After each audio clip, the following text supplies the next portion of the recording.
Hello guys, welcome to my channel learn on GS. आज हम पढ़ेंगे भारत छोड़ो आंदोलन एवं बिहार, यानी भारत छोड़ो आंदोलन में बिहार का क्या योगदान है उसको हम पढ़ेंगे। चलिए स्टार्ट करते हैं।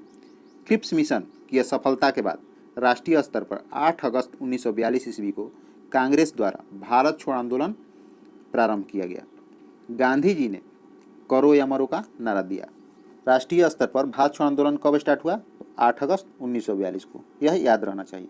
और भारत छोड़ो आंदोलन के पहले महत्वपूर्ण घटना कौन सी हुई थी? तो क्रिप्स मिशन की असफलता, यानी क्रिप्स मिशन जब असफल हो गया तो भारत छोड़ो आंदोलन प्रारंभ किया गया। और भारत छोड़ो आंदोलन में गांधी जी द्वारा कौन सा नारा दिया गया था? तो करो या मरो। यह सभी फैक्ट याद रहना चाहिए। 9 अगस्त को कांग्रेस के प्रमुख नेताओं को गिरफ्तार कर लिया गया। कब गिरफ्तार किया गया? तो 9 अगस्त को, जबकि 8 अगस्त के रात में ही बड़े बड़े नेताओं को भी 0 आवर चलाकर गिरफ्तार कर लिया गया था। बिहार में राजेंद्र प्रसाद को गिरफ्तार कर बांकीपुर जेल में रखा गया। तो यह बहुत ही महत्वपूर्ण प्रश्न है और बार बार पूछा जाता है कि राजेंद्र प्रसाद को कहाँ रखा गया था गिरफ्तार करके? तो बांकीपुर जेल में। बलदेव सहाय ने अंग्रेजों द्वारा कांग्रेस के प्रमुख नेताओं की गिरफ्तारी के विरोध में महाधिवक्ता के पद से इस्तीफा दे दिया था। तो बलदेव सहाय ने किस पद से इस्तीफा दिया था? तो महाधिवक्ता के पद से। जो मॉडर्न हिस्ट्री ऑफ बिहार के अंतर्गत भारत छोड़ो आंदोलन में बिहार के योगदान हम पढ़ रहे हैं। बिहार के सभी एग्जाम जैसे बीपीएससी, बिहार शिक्षक बहाली, बिहार एसआई आदि के लिए सामान्य रूप से काफ़ी महत्वपूर्ण है। यह बिहार के एग्जाम के लिए हॉट टॉपिक है। साथ ही मॉडर्न हिस्ट्री ऑफ बिहार से संबंधित अन्य महत्वपूर्ण वीडियो भी चैनल पर लोड किया जा चुका है, जिसे आप इस वीडियो के डिस्क्रिप्शन में लिंक दिया गया है, वहाँ से जाकर देख सकते हैं। आगे देखते हैं।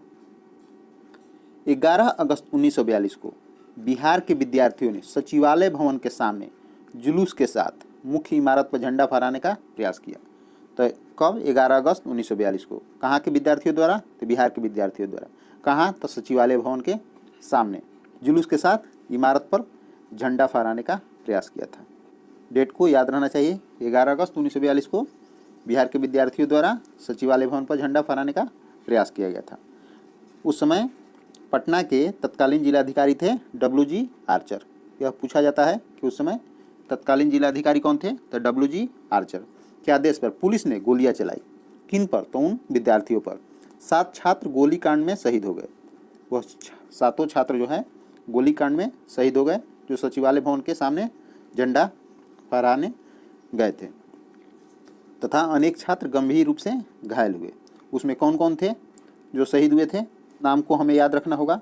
उमाकांत सिन्हा, रामानंद सिंह, सतीश प्रसाद झा, राजेंद्र सिंह, राम गोविंद सिंह, देवीपत चौधरी एवं जगपति कुमार इस गोलीकांड में शहीद हुए। यह सभी परीक्षाओं में बार बार पूछ लिया जाता है इनका नाम कि कौन कौन थे। या 4 नाम दे दिया जाएगा और एक दूसरा नाम दे दीजिएगा और पूछा जाएगा कि इसमें कौन नहीं थे। तो इन 7 नामों को हम याद रखेंगे। उमाकांत सिन्हा, रामानंद सिंह, सतीश प्रसाद झा, राजेंद्र सिंह, राम गोविंद सिंह, देवीपत चौधरी तथा जगपति कुमार। आगे देखते हैं। स्वतंत्रता प्राप्ति के बाद सचिवालय के सामने 7 शहीद स्मारक स्थापित किया गया। उसी की याद में उस सचिवालय के सामने 7 शहीद स्मारक स्थापित किया गया। इसका शिलान्यास बिहार के प्रथम राज्यपाल जयरामदास दौलत ने किया, जबकि इसका औपचारिक अनावरण देश के प्रथम राष्ट्रपति डॉक्टर राजेंद्र प्रसाद द्वारा 1956 में किया गया। तो अभी हमें याद रहना चाहिए कि इसका शिलान्यास किसके द्वारा किया गया? तो बिहार के प्रथम राज्यपाल जयरामदास दौलत राम द्वारा, जबकि इसका अनावरण भारत के प्रथम राष्ट्रपति डॉक्टर राजेंद्र प्रसाद द्वारा 1956 में किया गया। 12 अगस्त 1942 को सचिवालय गोलीकांड के विरोध में पटना में पूर्ण हड़ताल किया गया। तो 11 अगस्त को यह गोलीकांड हुआ। 11 अगस्त को गोलीकांड हुआ, जबकि 12 अगस्त को पूरा पटना पूर्ण हड़ताल रखा गया। भारत छोड़ो आंदोलन के दौरान नेपाल में आज़ाद दस्ता का अखिल भारतीय केंद्र संगठित हुआ। तो भारत छोड़ो आंदोलन के दौरान कब? भारत छोड़ो आंदोलन के दौरान किस दस्ता का गठन हुआ? आज़ाद दस्ता का। कहाँ? तो नेपाल में। इसका गठन सरकार के विरुद्ध तोड़फोड़ की कार्रवाई, संचार साधनों को नष्ट करने के उद्देश्य से किया गया। तो इस उद्देश्य को भी हम याद रखेंगे। आज़ाद दस्ता का मुख्य उद्देश्य क्या था? तो सरकार के विरुद्ध तोड़फोड़ की कार्रवाई, संचार साधनों को नष्ट करने का उद्देश्य था। अब आज़ाद दस्ता में मुख्य भूमिका किसका था? तो देखिए, आज़ाद दस्ता के संस्थापक जयप्रकाश नारायण थे। इसको याद रखेंगे, आज़ाद दस्ता किसके द्वारा स्थापित किया गया था? तो जयप्रकाश नारायण द्वारा। उन्हें गिरफ्तार कर हजारीबाग जेल में रखा गया। जब भारत छोड़ो आंदोलन चल रहा था उस समय जयप्रकाश नारायण को गिरफ्तार कर कहाँ रखा गया था? तो हजारीबाग जेल में। 9 नवंबर 1942 को दीपावली के रात में वे अपने 5 साथियों रामानंद मिश्र, सूरज नारायण सिंह, योगेंद्र सुख, गुलाबी सोनार और शालिग्राम सिंह के साथ जेल की दीवार फाड़ कर भाग निकले और आज़ाद दस्ता का गठन किया।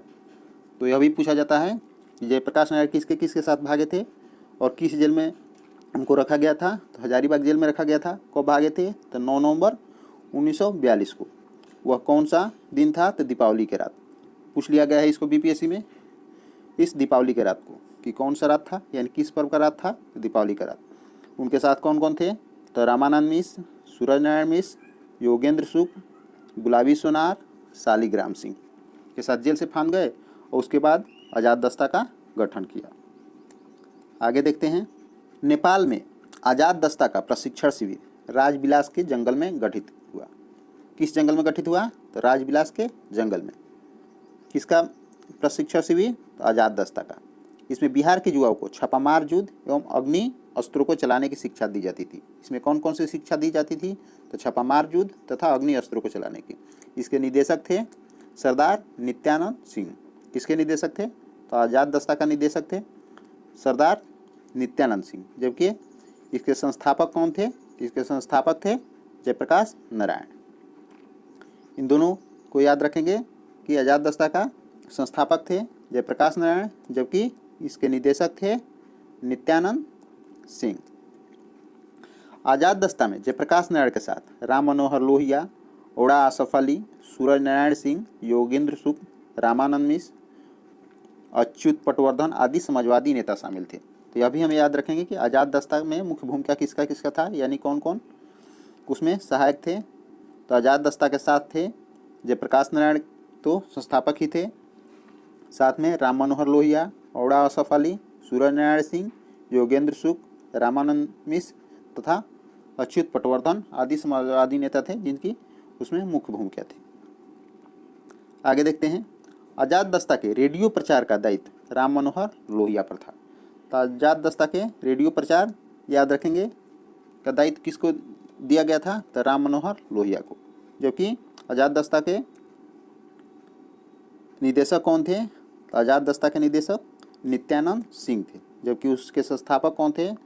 तो आज़ाद दस्ता के संस्थापक थे जयप्रकाश नारायण और रेडियो प्रचारक थे राम मनोहर लोहिया। 1943 ईस्वी के मध्य तक सभी प्रमुख नेताओं को गिरफ्तार कर लिया गया। यानी जो अगस्त 1942 में भारत छोड़ो आंदोलन हुआ था, 1943 के मध्य आते आते सभी नेताओं को गिरफ्तार कर लिया गया। अतः आज़ाद दस्ता का प्रयास शिथिल पड़ गया।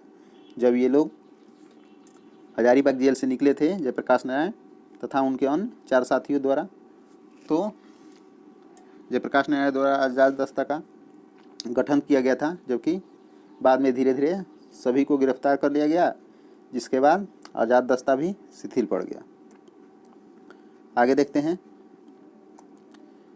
भारत छोड़ो आंदोलन के दौरान बिहार के छात्रों ने ट्रेन पर कब्जा कर स्वराज ट्रेन नाम से चलाया। यानी भारत छोड़ो आंदोलन के दौरान बिहार के छात्रों ने ट्रेन पर कब्जा किया था और उस ट्रेन को स्वराज नाम से चलाया था। इसको याद रखेंगे। उस ट्रेन का क्या नाम था? तो स्वराज ट्रेन। सीवान में थाने पर राष्ट्रीय झंडा फहराने की कोशिश में फूलाना प्रसाद श्रीवास्तव पुलिस की गोलियों के शिकार हुए थे। तो यह याद रखेंगे कि सीवान में थाने पर राष्ट्रीय झंडा फहराने की कोशिश में कौन शहीद हुए थे? तो फूलेना प्रसाद श्रीवास्तव गोली के शिकार हो गए थे। वह कहाँ से थे? तो सीवान से। भारत छोड़ो आंदोलन में बिहार के मुख्य केंद्र गांधी मैदान था। तो पटना का गांधी मैदान भारत छोड़ो आंदोलन में बिहार के मुख्य केंद्र पटना गांधी मैदान था। 1942 ईस्वी में इसका नाम पटना लॉन्ज था। गांधी मैदान का पहले क्या नाम था? 1942 में पटना लॉन्ज था। बाद में 1948 में इसका नाम गांधी मैदान रखा गया। तो अभी जो गांधी मैदान है उसका पहले 1942 में नाम था पटना लॉन्ज, जबकि 1948 में इसका नाम हो गया गांधी मैदान। भारत छोड़ो आंदोलन में बिहार में 15,000 से अधिक व्यक्ति बंदी बनाए गए। कितना बंदी बनाए गए? 15,000 से अधिक। 8783 को सजा हुई, 134 शहीद हुए और 362 व्यक्ति घायल हुए। कम से कम इसको याद रखेंगे 134 को कि 134 शहीद हुए थे। भारत छोड़ो आंदोलन में बिहार का क्या योगदान है, इस चैप्टर को हम लोग पढ़ लिए। यह सभी फैक्ट बिहार के सभी एग्जाम जैसे बीपीएससी, बिहार शिक्षक बहाली तथा बिहार एसआई आदि में मुख्य रूप से महत्वपूर्ण भूमिका रखता है। अगर वीडियो अच्छा लगे तो वीडियो को लाइक एंड शेयर करें तथा चैनल पर नए हों तो चैनल को सब्सक्राइब करें।